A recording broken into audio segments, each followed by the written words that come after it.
தமிழ் உறவுகளுக்கு வணக்கம். தனி பெரும்பான்மை பெற்று ஆட்சி அமைப்பார், கூட்டணி ஆட்சி இல்லை என்ற தலைப்பில் இந்த காணொளியை காண்கிறோம். CNN கருத்து கணிப்பு வெளியாகியுள்ளது. அதிமுக ஆட்சியை பிடிக்கிறது.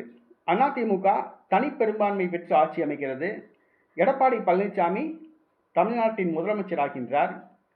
திமுக கூட்டணி படுதோல்வி அடைகின்றது. எடப்பாடி பழனிசாமி தனி பெரும்பான்மை பெற்று அதிமுக ஆட்சி அமைகிறது. கூட்டணி கட்சிகளுக்கு அமைச்சர் பதவி வழங்கப்பட வாய்ப்பில்லை. கூட்டணி ஆட்சி கிடையாது. CNN கருத்து கணிப்பு மிக தெளிவாக துல்லியமாக கணக்கெடுத்து தெரிவித்துள்ளது. அந்த கருத்து கணிப்பின்படி அதிமுக 130 தொகுதிகளில் வெற்றி பெறும் என்று கணிக்கப்பட்டுள்ளது. அதாவது தனி பெரும்பான்மை 118 தான், 130 தொகுதிகள் வரை அதிமுக வெற்றி பெறும் என தெரிவித்துள்ளது. ஆக தனி பெரும்பான்மை பெற்று எடப்பாடி பழனிசாமி தமிழகத்தின் முதலமைச்சராகிறார். கூட்டணி ஆட்சி கிடையாது. அதே போன்று திமுகவுக்கு கடுமையான வீழ்ச்சி இந்த தேர்தலில் உள்ளது என அந்த CNN கருத்து கணிப்பு தெரிவிக்கிறது.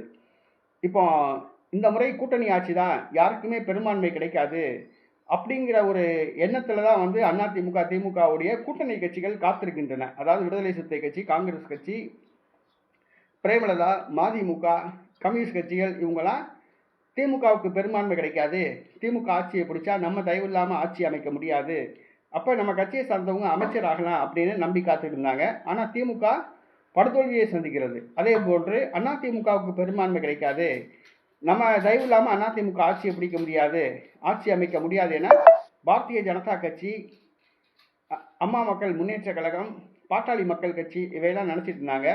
ஆனால் இப்போ என்ன விஷயம்னா அதிமுக தனித்த பெரும்பான்மை பெற்று ஆட்சியை பிடிக்கும் அப்படின்னு சொல்லியிருக்காங்க.